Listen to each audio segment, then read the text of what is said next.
Guys, naka-sale na naman ngayon yung ating Baulilay Insect Killer Spray na to na mabibili mo pa ng buy one take one dito sa TikTok Shop mga mi.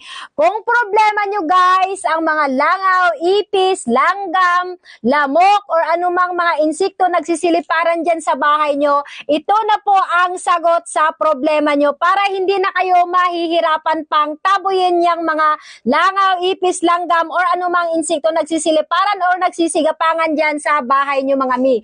Yes guys, ako proven and tested ko na ginagamit ko talaga ito mga mi at napakalaking tulong niya guys sa akin. Yung scent nito guys, hindi siya matapang sa ilong ha. May mga insect killer spray kasi guys na pag nag-spray ka mga may sobrang tapang ng amoy. Ito guys, wala kang maamoy, mild lang po yung amoy niya, pero legit po siya na nakakaano ng ating mga lamok